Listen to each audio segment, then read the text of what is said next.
Well, greetings, fellow songwriters and seekers. I'm here with poet and songwriter Adam DeGraff, and we're going to talk about the nascent becoming of a songwriter.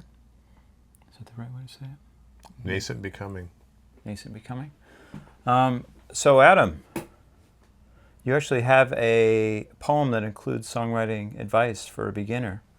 Yes. Maybe we could start with that, and then we can talk about your process, how you take a poetic work or a lyric and set it to music. All right. Yeah. This is from a longer poem just called How to Learn to Play Music. But this comes from lesson 3. Chords. There's a little work involved here, but thankfully not much. You only have to memorize 2 or 3 chords to start. What happened with me is I got inspired to learn by a girl I was in love with who wanted to teach me. She taught me 3 basic chords, House of the Rising Sun. None of these chords are particularly difficult to play, although it takes a little build-up of finger muscle. Have you ever noticed how rapidly muscles build up? It's unbelievable. If you play a lot, which you will do if you have the time and are having the proper fun, then you may also develop calluses. Calluses are cool. They make it so you can play longer. Once you have learned just 2 chords, something super easy like A minor and E, then you can make up a song. Play 4 counts of each chord, back and forth, and get into the groove of 4/4 time. Now, try adding words. In this way, you will be shocked how easy it is to add a melody to the basic structure of the chords. This melody will be surprisingly beautiful, and you will find you want to keep singing the words to the melody over and over. This is one way to get the chords down. It's also one way to write a song. Like the 3 or 4 notes mentioned in the previous lesson, 2 or 3 simple chords can have surprising depth of play. You can spend your life trying to get to the bottom of it. As Woody Guthrie said, any more than 2 chords and you're just showing off. Very nice. Yeah, it's very true. Yeah, I like how you said that you can really spend your whole life just on those 2 chords, and that's probably why there's still great songs that are just being written with the 3 chords, like C, F, and G, just basic chords, because there's so much there with melody and with chords. What was your, if you remember, what was your first experience with songwriting? Was it like you describe in the poem, where you just discovered these chords and then just got in the groove of them and then added on words and melodies? What was your process? I think the very first one was actually writing a song for that girl that showed me the chords. Taking the chords and then just putting new words over it. And it's interesting how that stuff sticks. Like, I can still remember the melody. I mean, that was 25 years ago. But I can still remember the melody and the words to the song. It's cool the way those songs sort of their way of capturing the moment, capturing the feeling. It's almost like a photograph in a way. Yeah. It's incredible we have such capacity to remember songs too, especially ones we've written. I still remember the first songs that I wrote. So is your songwriting process still kind of similar to that, or do you still stick to that initial methodology of when you want to write something? Do you normally start with a set of lyrics and then try to set the lyrics to music, or are you more like you get a chord progression that you like and a groove going, and then you try to kind of come up with lyrics on top of that? I think that's the normal way I do it, is I'll start with the chords.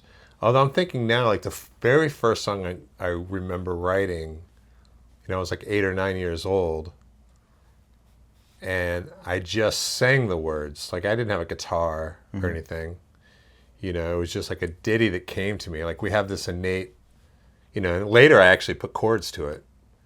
So there's a chord structure there. It's just that, but you innately know what those You innately know how a song resolves itself, even from a very young age. I mean, I didn't have any training or anything, and, and I still remember that, that entire song that I wrote when I was 8 or 9 years old. Yep. I still sing it sometimes. So yeah.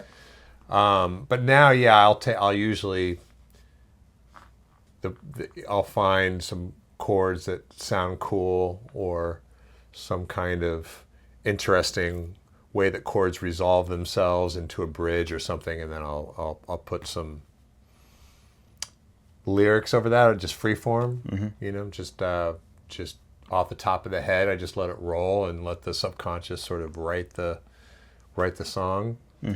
Usually I'm not starting with something that I want to say. Usually it's just letting myself express whatever's in there, letting it form some kind of structure. How do you get over like the little editor in your head, or just constantly questioning or being too self-conscious?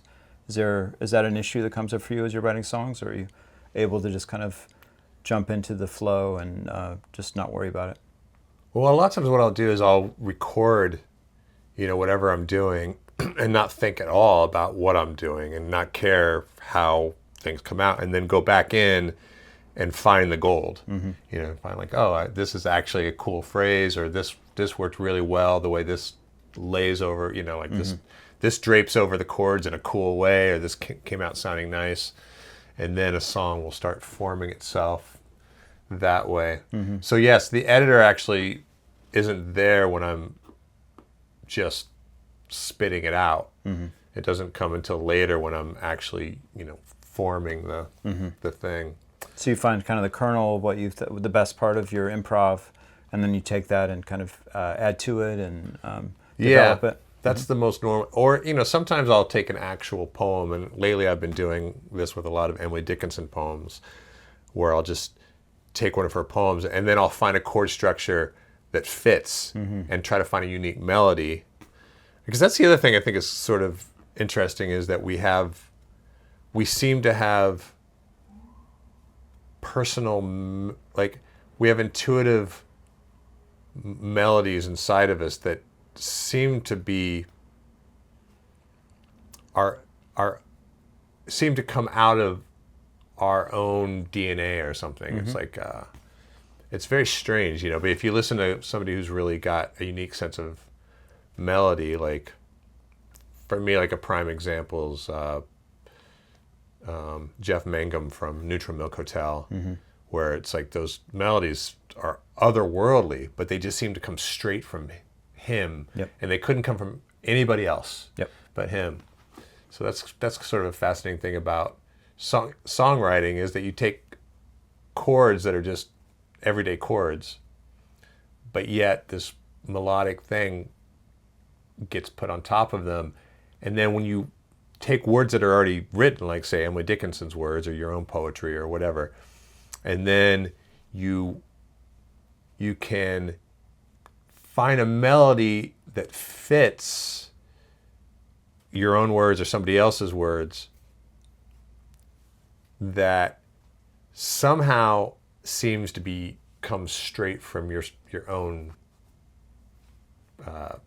inner self, which is pretty cool to watch that process happen. It is, and it's such a revelation when it just finally hits. Like you could be searching for it for a long time, and then all of a sudden you hit on it, and it just becomes inevitable. It almost writes itself for certain sections. Yeah. And I know it's just like, for me, it's been about learning to be patient for that and not try and force it.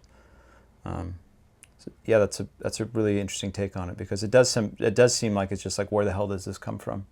It's just out of my nature, or some kind of inspiration. Yeah, and you actually see your own nature. It's humbling on one hand, because you realize how little your own thinking has to do with it. But it's also kind of makes you realize how powerful you are. Right. You're like, whoa, that amazing melody just came. How the hell did I do that?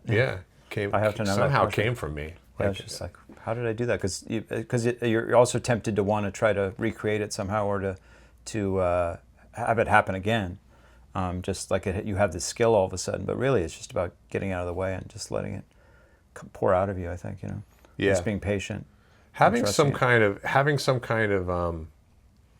way in, is the trick, right? So whether you're starting with a poem or somebody else's poem, or that's your way in, or even a title, right? Or just a hook, or a title, or even an image. Yeah, a title is a really good way in, or an image. That's a good way. Or your way in is a few chords, and you're actually feeling the music first, and then it's interesting, right? Like when you write songs, or even if you're just writing prose, you look back at the prose you've written, and then you're like, oh, there's rhyme in there. Oh, there's alliteration in there. There's all these, I didn't try to do that. Right.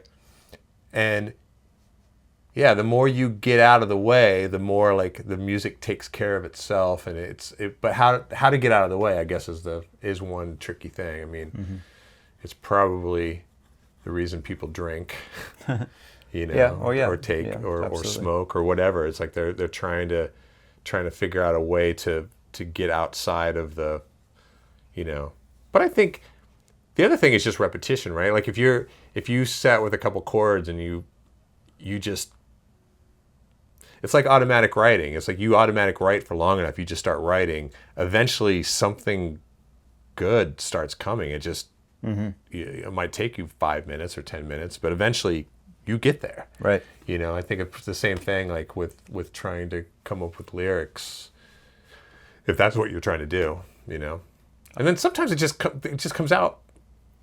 Yeah. Just like like I have a few songs where it's just like, it just came out perfect right from the get-go. I didn't have to add anything. It's just like nice gifts, yeah, it's a fun process because it's always a little different. Yeah. I mean, I've heard other songwriters say that, right? It's just like, every time you're just like, how the hell do I do this? Yeah. Yeah. But I like that. I like your finding a way in, because once you find the way in, it's just like your mind just kind of focuses, and it already knows how to do it. Right. It already knows how to kind of weave this web of the song and to put in the imagery. Of course, the longer you do it, the more it knows how to do it. But yeah, the hard part is finding that way in, and then relaxing into it. Yeah. So it's just kind of like thoughts forming, because at first, like with automatic writing or just stream of consciousness, it's just all this discursive thought all over the place. None of it, there's no cohesion at all. But then all of a sudden you hit on a riff or something, and you're off. Yeah. And then it just becomes so much easier. Well, the other thing too is thinking about like what is, like I remember writing a song for a friend of mine who died, and I wasn't trying to write a song necessarily. I was just grieving, and I was just pouring out my feelings. It was an outlet. It was really just an outlet for my feelings. It's the perfect outlet, right? Because you're just you're expressing and you're feeling. And so I probably picked a minor chord or something, right? And so you're in that. It gives you that feeling, and you're in it, and you're just expressing what you feel from the deepest level. And that somehow, I wasn't trying to write a song, but I did write a song, like it coalesced into this song that I can still remember the lyrics to. And then that ends up becoming a template. Like if I'm feeling grief, or I can always go back and re-inhabit that song, and it gives me a way to push that feeling out. And I think a lot of songs are that way. It's like, I think about that song I wrote when I was 8 or 9. It was a song to God, right? It was like that, just feeling that, like wanting to feel that sort of like connection with awe or the universe. So then it becomes a template for that, like you can always, so that's a pretty cool thing too, is just to be able to actually, what's the efficacy of a song? What's the purpose of it? What are you doing with it? It's like you're, at the very beginning, you're just expressing. You're expressing a feeling, or might be a thought, but I don't know. Sometimes those songs aren't as interesting to me as something where it's like that's got birth and death in it. Yep. You know, it's got the duende Mm-hmm. in it. You know, like thought. Sometimes they do. Sometimes you can get a really great poem that's just spun out of thought. It's a better servant than a master, though, I think. You know, Thought. You start with the feeling, and then have thought come in and aid how to express it more effectively. But it's much more. I think it just feels better. Yeah. It's just, and maybe emotion also doesn't. Yeah, I like that. It's better servant than master, because otherwise, again, you start getting in your own way. Because usually when I start with a thought or I start with a concept, then I have to go, okay, well, how am I going to ground this in emotion? So then it's just a lot more work, because you're kind of working backwards. Right. Or as opposed to you have the feeling, and then you want to, okay, well, what images and and turns of phrase can I use to actually convey the feeling? Yeah. So I guess they're both challenging in their own way, but it just seems like, getting the emotion, because that's what we're trying to express with the music, and the words are communicating that feeling, right? Yeah, and the songs you usually end up loving are ones that make you feel something, which is why you can have a song that sometimes doesn't even have that interesting of lyrics, but it doesn't matter, because it allows you to actually get into that emotion and feel it. And I think about, like, for some reason the song that comes to my mind right now is John Prine covered "I Just Called to Say I Love You." And I sort of hated that song when it first came out. I mean, I like Stevie Wonder, but I always thought it was a bad song. And then John Prine did it, and John Prine's known for his lyrics being interesting. Right. But he takes a song where the lyrics aren't that interesting, and he makes you realize, oh, this is about feeling this. I just called to say I love you. Nothing, doesn't have to be complicated, but it's a great song, Right. somehow. So it took a good lyricist to show me that it's not necessarily good lyrics that make a great song. Right, absolutely. No, just the feeling behind it, And that it's such a poignant thing to do, just to call up somebody to say, I just called to say I love you. Yeah. When you get to the kernel of that, and you're like, oh, there's a well of emotion there, but because we've heard the song so many times, and it's like a very poppy production, then it's lost that way. So sometimes it takes like somebody who's not as skilled as a musician to really drive home a great song. Yeah. Yeah, I mean, we look at Hallelujah by Leonard Cohen, how that evolved. Like, you listen to his original version, they just couldn't get that emotion that Jeff Buckley got out of it later on. That was always there, but they missed it, or they just overproduced it. And maybe Leonard Cohen couldn't express it in the right way, and it took somebody else grabbing it and to be able to hit the bedrock of the emotion of that song. Well, then Cohen, he has that line about the Tower of Song, where Hank Williams is 100 floors up. Yep. And you think about with Cohen, who's one of the great lyricists, and he's looking at, he's idolizing Hank Williams songs, which aren't as complicated lyrically or poetically, and yet are still 100 floors up. Right.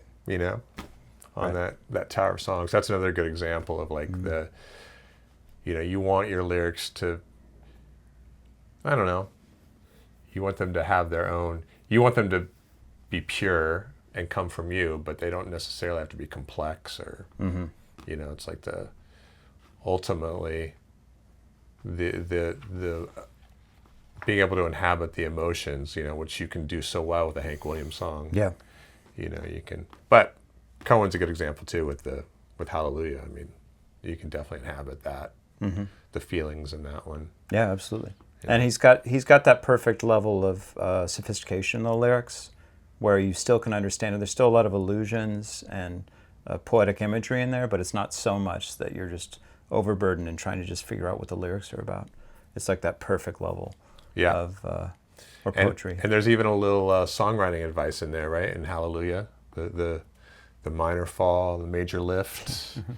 It's like, he kind of tells you how to write how to write a goes song. Like this, the fourth to fifth, absolutely. The fourth to fifth, it goes into that. It's pretty cool. So in your poem, you talked about chords and like that you can just find the chords naturally, like you had that experience as a kid. of coming up with a melody, and you just have an intuition for what chords they should be.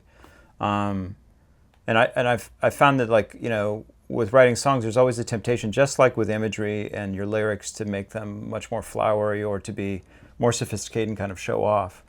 But like picking simple chords, it's like, do you still do that? Or do you try to, like, oh, I should have more complicated chord progressions? Just for me, it's just like, I've been going back to lately, like, well, why am I doing this chord progression? Yeah, it's very interesting musically, and I'm kind of entertaining myself by doing something a little bit more sophisticated. But really, I could express the same emotion with just 2 chords, and that might be better. Right, and if those 2 chords, I mean, maybe you only have so many GCD songs in you. Mm-hmm. You know, it's like probably realistically, your songs are going to start sounding pretty similar to one another if you really do use the same exact chords over and over again. But it'd be an interesting project to try. It's like, how many songs can I write in just using these GCD? You know, in that order, right? Like our friend Quinn he's really fascinated with FD songs. So he's got a whole, you know, playlist of just songs that are FD songs. You know, it's interesting. Like, what can you do? Mm-hmm. You can do a lot with just F and D. Oh yeah. You know, you can absolutely. You can. So yeah, that would be a pretty cool project to try. And even if you didn't get anywhere, you'd probably get a couple good songs out of it. Mm-hmm. You know, totally trying to make that happen. But yeah, the complicated thing. But then you look at, like, you know, Brian Wilson, who's like insane amount of chords. Yep. He would put in a song, and it doesn't detract from the song at all. No. Like, those songs are incredibly emotionally absolutely deep. So yeah. So I guess you just have to let the emotion guide you and think, okay, am I being too jazzy here? Is this taking me away from the mood? Is it killing it? Right. You know, or is it like doing something like Brian Wilson, where it just adds a whole nother layer, and it kind of opens it up and illuminates it in a really cool way and colors it. Yeah. Yeah, you wonder with him if he started with the melody, and then, you know, like, the melodies were just complex, or he let the, you know, because melody can come out of chords. Mm-hmm. It can really, I think he does talk about songwriting at one point, just starting with a chord. You just start with a chord. Actually, I think at some point he says just a note.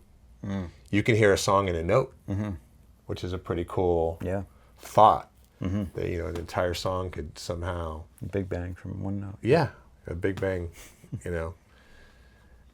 Especially with someone like him, who's like, those songs are so complex sometimes, just insane chords. You're like, But, you know, I guess that's part of genius. But I mean, for someone like me who's doesn't have that kind of genius, it's nice that you have a couple chords, and songwriting can do what it needs to do through that simple, you know, I mean, yeah, that simple means is great, because, I mean, I guess it's like the whole punk thing, right? Where it's like, you're moving from prog rock into, like, just, you know, like a couple chords, and it's great music too. Yeah, they're both great. You can be very snobby about it. It's like, oh, well, these are just like, they're just playing. They don't even know how to play their instruments, and they're just playing 2 chords. Yeah, it's just too simple music. But what it's all about is expressing that emotion, or what it's like to be a human being in that moment. And I guess it's about authenticity, because, like, for Brian Wilson, he's being his authentic self when he's using all these crazy harmonies and chords. Right. That's coming out of him. He's not trying to put on some kind of airs or whatever, you know, or pretend to be something he's not. Same thing with, you know, Johnny Rotten doing a song. You know? Yeah. It's so interesting, right? Like, there's this great, I love that Brian Wilson was obsessed with the song Shortening Bread. Have you heard that? Yep. And he would just play for hours. Just that melody. You know? But that's a good example. Something like, he probably heard that song when he was, like, really little. Mm-hmm. And he learned structure through it. He learned, you know, it's like you it's somehow going back to something that you internally already know. Or maybe you don't, you only know it because you learned it from a very young age, but you're learning language. So it's like all those songs you hear when you're little, that's just in you. Yep. Absolutely. That structure, that sense of structure is Yep. just, Mm-hmm. it's as in you as the English language, Right. if that's what you grew up with. Right. The song structure. So it's like, yes, I feel like the desire, once you have the desire to write songs, you're going to find a way to do it. Mm-hmm. Probably. Yeah. And that structure is like this, you're learning the syntax of language. Same thing. We have that kind of, it's not a priori, but it's definitely ingrained at a young age where you learn this is what a song is supposed to sound like, and this is what is supposed to happen in a song for it to be satisfying. So even something like do do dee dee do dee dee do dee do dee, we want that to repeat. Yeah. I mean, little question and answer thing is inherent in there. And is there Tone something? response. Yeah, a little question and answer thing, and a resolve, right? Like Tension resolution. Yeah, absolutely. that's the one thing maybe every song has to have. Is some kind of, is that just that tension resolution from I'm not even sure if that's true. I mean, there's one chord songs out there. Yeah. Well, definitely ambient music, you could say, it's just all resolution. That's very peaceful. All resolution. But I don't know if that wouldn't. Could you have all tension? Is that possible? Yeah, I mean, atonal music. It's all tension. I wouldn't go so far as say that, but there's definitely songs that are all about. There's a Arvo Parts piece that I just listened to. I forget the title of it, but it's like the intensity is just all there. It's what it's all about is that intensity, and there's no resolution to it. And then like you have Charles Ives' The Unanswered Question, which is like this beautiful standard like chord progression that the strings are playing, and then a trumpet comes in and plays totally atonally compared to that. So it's just like, so yeah, there's definitely, because that's the expectation that there's resolution. Composers have taken that as their test to like, well, fuck that, I'm gonna make it. There's no resolution, right? But I think because the reason it works is because we have that expectation. Is that there should be a resolution, right. Just like a story. Like, you have a hero, something happens in their life which creates the conflict, and then you want to know how that gets resolved. Otherwise, it's not a story. Like I guess ambient music would be just like, there was a guy. That's the story, and we're just going to dwell in the fact that there was this guy and just being his being for a while. It's a great place to be. It's like that, Brian Wilson has that song about wind chimes. These are my wind chimes. You're just in that. Yeah. You're just in the. Yeah. I mean, that gets pretty esoteric when you start thinking about like the fact that not only does should the music resolve, but the actual lyric should resolve somehow. Yep. Even if it's a lack of resolve, it's still. That's got to be the resolve, right? That's got to be the. Yeah, it's a tragedy. Yeah, there is no resolution, or it's a cut-off story, right? Yeah. So yeah, but it doesn't have that same level of satisfaction.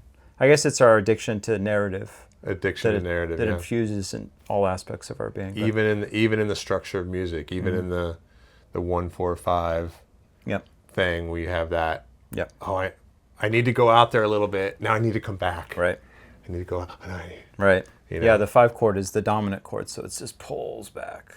Isn't that crazy? It's like it's all about home to away to home. It's like doesn't Freud have a thing about the da, it's all about rolling the ball across. It's called da, give, and then there's a second side of it. But it's like that.